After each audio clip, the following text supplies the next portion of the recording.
አይቻቸዋለሁ እነሱ አየሻቸው አይደል እኮ አንቺ መስከራለሽ ሁለት ጥቁር የለበሱ እንደዚህ በፊታቸው የለበሱ ጥላሸት ሆኖ እኮ አንቺ ታይተሻቸው አይደል ወደኛ ቤት ነው ቤት ውስጥ ነው የገቡት እንዲው ኩናንተ እንዲው በህይወቴ እንዲህ ያለ ትንግርት ነገር ገጥሞኝ ያውቅ አንዱን እኮ ጠቅልዬ ጥዬ ነበርኩ አንዱን እኮ መሬት ላይ ጥዬው ነው አንፈራፈሬው ነበር እንዲው ምን እንዳደረጉኝ አላውቅም በመጨረሻ እንዲህ የሚበነን ነገር አበነኑብኝ ሰወረኝ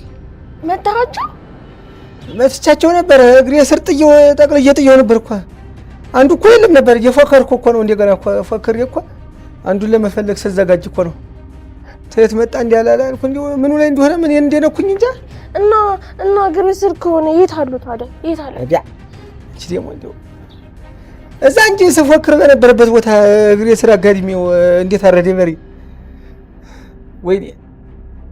ወይኔ የተጫወተብኝ አጋንንት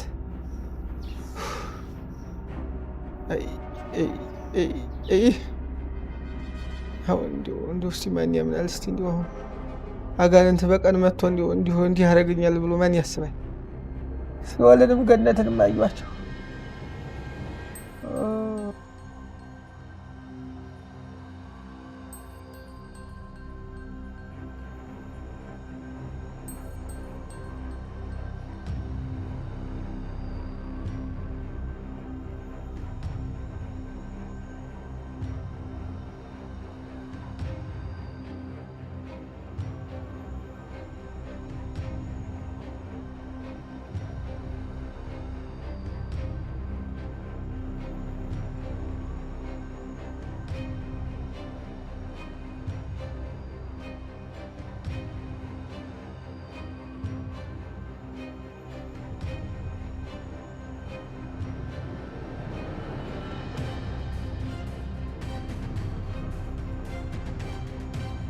ደረጀና ማርታ በፍቅርና በመተሳሰብ ለ25 ዓመታት የገነቡት ትዳራቸው አደጋ ላይ ወድቋል። ገና እግሯ ቤቱን ከመርገጡ ችግር መፍጠርን አንድ ብላ የጀመረችው የማርታ እህት እስካሁን ድረስ የሰራችው ተንኮል አልበቃ ብሏት አሁን ደግሞ ዳጣን ከዛ ቤት ፈንቅላ እስከ መጨረሻው ለማስወጣት ከባድ የሆነ እቅድን አውጥታ ወደ መኖሪያ ቤታቸው ቅጥረኛ ሌቦችን ልካለች። ደረጀና ማርታን በዘዴ ከቤት ያስወጣቻቸው መድኃኒት ሐሳቧ ሌቦቹ ቤት ገብተው የሷን ጌጣጌጦችና አንዳንድ ንብረቶች ከዘረፉ በኋላ ዳጣን ላከቻቸው አስመስለው የታዘዙበትን ወረቀት ጥለው መውጣት ነበር። ስራቸውን እየሰሩ ባሉበት በመሃል ግን ሌቦቹ ከአስተዋዩ አቢጌል ፊት ለፊት ተፋጠዋል። ቀልጣፋው አቢጌል እዛው ባሉበት በሩን ዘግታ ትቆለፍባቸው ይሁን ወይስ የመድኃኒት እቅዷ የእውነት ሊሳካ ይችላል ብላችሁ ታስባላችሁ? አስተያየታችሁን ኮሜንት ላይ ጻፉልን። ከዚህ ሁሉ አስቀድሞ ሰላምን ለመጠየቅ ልጇንም ለማየት ያለችበት ቤት ድረስ ተሰብስበው የሄዱት ናታን እንዲሁም ሁሉም ልጆች ተቀምጠው ባሉበት በመሃልም ዳጣ ሰላምዬ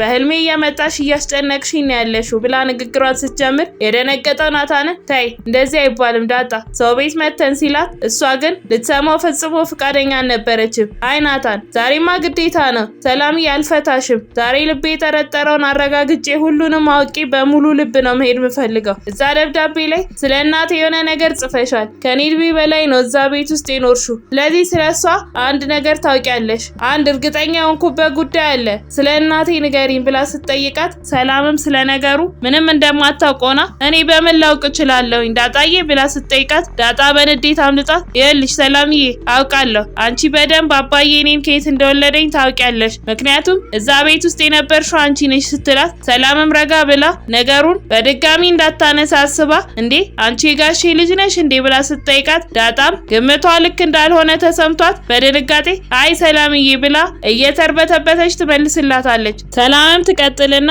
አባቴ ድሬዳዋ ነው የሚኖረው ብለሽ አልነበረ እንዴ አንቺ የጋሼ ልጅ ነሽ ብላ በድጋሚ ስትጠይቃት ዳጣም በፍርሃት አይ ሰላምዬ እንደዛ አይደለም ያው ብዙ ነገር ያደርግልኝ የለ እንደ አባቴ ነው ስትላት ሰላምን ፈገግ ብላ ነው እሺ በቃ ተይው አሁን ምግብ ላቀርባላችሁና ብሉ ብላቸው ስትነሳ አቢጌል በውስጧ ስለ ነገሩ ማብሰልሰል ትጀምራለች። ቀጥላ ሰላም ስለ ዳጣ በደንብ ታውቃለች ምክንያቱም አባቴ ነው ስትላት እንኳን ምንም አልደነገጠችም። ስለዚህ ስለ ዳጣ እናት በእርግጠኝነት ሰላም ታውቃለች። ይሄ ነገር በጣም ከባድ ነው ብቻ አባዬ ከሰላም እንዳይሆን ዳጣን ይወለዳት ያ ከሆነ ግን እንዴት ዳጣ እስከ እስከዛሬ አታውቅም። መቼስ አባዬ አብረው እየኖሩ ጨክኖ አይደብቃትም። ይህን ያክል ሊጨክንም አይችልም። ሰላም የዳጣን እናት ታውቃታለች ወይ ደግሞ ራሷ ናት። በዚህ አይነትማ የተወለደው ልጅ ወንድሜ ሊሆን ይችላል። ነገሩ ከተደበላለቀ አይቀርማ ምን አለ ወንድሜ በሆነና ወንድም ቢኖረኝ የበሰበሰ ዝናብ አይፈራም አይደል የሚባለው? ማን ያውቃል ብላ እየተብሰለሰለች ባለችበት በመሃል ናታን በቃ ሰላምዬ እኛ እንሂድ ይመሽብናል ይላትና ተነስቶ ወደ ቤታቸው ይሄዳሉ። በነጋታው ጠዋትም አቢጌል ቤታቸው ውስጥ ሆና ትምህርቷን እያጠናች ባለችበት በመሃል ማርታ ትመጣና ኤቢዬ አክስትሽን አይተሻታል? የት ሄዳ ነው? ክፍሏ የለችም፣ ስልኳ ለራሱ አይሰራም፣ የት ሆና ነው ብላ ስጠይቃት አቢጌልም እኔ እንጃ እማዬ ግን ጠዋት ነበረች አይደል እንዴ ስትላት ማርታም አዎ ጠዋትማ ነበረች ግን አሁን የለችም፣ ወዴት ሄዳ ነው? ምን ገጥሟት ይሁን? በእናትሽ ስልኳን ራሱ ዘግታ ይሁን አደጋ ይሁን አላውቅላትም። እሷ እንደሆነች በየሄደችበት መጣላት ነው ስራዋ። ወይኔ እህቴ ምን ገጥሟት ይሁን ብላ እያለች ባለችበት ስልኳ ይጠራል። መድኃኒት ነበረች። እሷም ደስ ብሏ በፍጥነት ታነሳውና መዲ የት ነሽ? ምን ሆነሽ ነው? ለምንድነው ስልክሽ ዝግ የሆነው ብላ ስጠይቃት አስመስዋ መድኃኒት ማርትዬ አሞኛል፣ ሩቅ ነው ያለሁት፣ ትንሽ የተበከለ ምግብ ሳልበላ አልቀርም፣ ለመተንፈስ ለራሱ ተቸግሬያለሁ፣ እባክሽ ማርትዬ ከደረጀ ጋር ሆኖና ድረሱልኝ ብላ ያለችበትን ትነግራታለች። እሷም እሺ በቃ ብላ ስልኳን ዘግታ በፍጥነት ከቤት ትወጣለች። በዛን ሰዓት ሁለት ማንነታቸው የማይታወቅ ፊታቸውን በጭንብል የሸፈኑ ሌባዎች በአካባቢው ላይ አንድ ጥግ ላይ ሆነው ትዕዛዝ እየተጠባበቁ ነበር። የአንደኛውም ስልክ ይጠራና ያነሳዋል። አመመኝ ብላ እያስመሰለች የነበረችው መዲ ነበረች። እሷም ትቀጥልና ያወላችሁ በደንብ አድርጋችሁ ስሙኝ፣ ሁለት ነገር ብቻ ነው የምትሰሩልኝ። አንደኛው ያልኳችሁ ክፍል ገብታችሁ እኔ ቦርሳ ውስጥ ያሉ ጌጣጌጦችን ታወጣላችሁ፣ ግን ፌክ ናቸው። እኔ ከምሰጣችሁ ገንዘብ ያነሰ ዋጋ እንዳላቸው ወቁ። ከዛ ዳጣ ለእናንተ እንደጻፈችላችሁ ተደርጎ የተዘጋጀውን ወረቀት ቤት ውስጥ ታችሁ ትወጣላችሁ። እህቴና ባሏን ከቤት አስወጥቼ ወደ እኔ እየመጡ ነው። ቤት ውስጥ አሁን አንድ ጥበቃ ነው ያለው፣ እሱን እንደምንም እለፉት። ቤት ስትገቡ ሴቶች ልጆች ብቻ ነው ያሉት፣ አንዳቸውም እንዳይጎዱ፣ ይህን ብቻ ስሩ፣ ቀሪው የኔ ስራ ነው የሚሆነው ብላ ትዕዛዝ ሰጥታቸው ስልኩ ይዘጋል። እነሱም ቀጥ ብለው በሩን ከፍቶ ወደ ውስጥ አንደኛው ይገባል። ገዛኸኝ የሚመለከተውና ዱላውን አስተካክሎ ወጣ አንተ ማነህ በኋላ በእጄ ሰበብ እንዳትሆን ብሎ ለማስፈራራት እየሞከረ ባለበት አንደኛው በፍጥነት እየሮጠ ወደ ግቢያቸው ጓሮ ሲሄድ ገዜም እሱን ለማስቆም በሩጫ ይከተለዋል። እሱም እያሯሯጠው ባለበት አንደኛውን በፍጥነት ወደ ጓሮ ይሄዳል። እሱም ወደ ውስጥ እንዳይገቡ በሩ ጋር ሆኖ እየተመላለሰ ግቢው መጠበቅ ይጀምራል። አንደኛው ሆን ብሎ ድንጋይ አንስቶ ሰው በሌለበት አቅጣጫ ትኩረቱን ለመሳብ ሲወረውር ገዜም ለማየት ወደ ቦታው ጋር ይጠጋል። በዛን ሰዓት አንደኛው ከኋላ መጥቶ ያጠቀዋል። ሲወድቅላቸውም በፍጥነት አጠገቡ መጥተው ቶሎ እንዳይነሳ መድኃኒት አሽትተው ራሱን ያስቱትና ወደ ጓሮ ወስዶ አስቀምጠውት እነሱ ወደ ውስጥ ይገባሉ። ውሃ ብታያቸውም ከምጥን ጋር ተጣልተው አኩርፋት ስለነበረ ግድም አልሰጣትም ነበር። እነሱም ይቀጥሉና ይቺን አጅልናት የተባለችው መሰለኝ ና በቃ እንሰራት ተባብለው ሊይዟት ቢሞክሩም እሷ ግን አምልጣቸው ትሮጣለች። ለዛ ጋር ከውሃ ጋር ተጣልታ ሄደችው ምጥንም ገዛኝ እንድትጠራላት ልካት ብትፈልገውም ስላላገኘችው ወደ ቤት ልትገባ ስትል ከዳጣ ጋር ይገናኙና ወደ ውስጥ ገብተው የተዘባረቀውን ቤት ማስተካከል ይጀምራሉ። በዛን ሰዓት መኝታ ቤቷ ተቀምጣ ለብቻዋ ትምህርቷን እያጠናች የነበረችው አቢጌል ቤታቸው ውስጥ ያልተለመደ አይነት ተደጋጋሚ ድምጾችና ኮሽታ ብትሰማ ከቁም ሳትቆጥረው ጥናቷን ትቀጥላለች። ዳጣና ምጥን ቤቱን አስተካክለው ከጨረሱ በኋላ ውሃ አጠገባቸው መታ ትቀመጥና ቅድም ማለት ነው የሆኑ ሁለት ልጆች ገብተው ነበር ወደዛ አለፉ ብላ ብትነግራቸውም ነገር ግን እነሱ ሊያምኗት ፍቃደኛ አልነበሩ።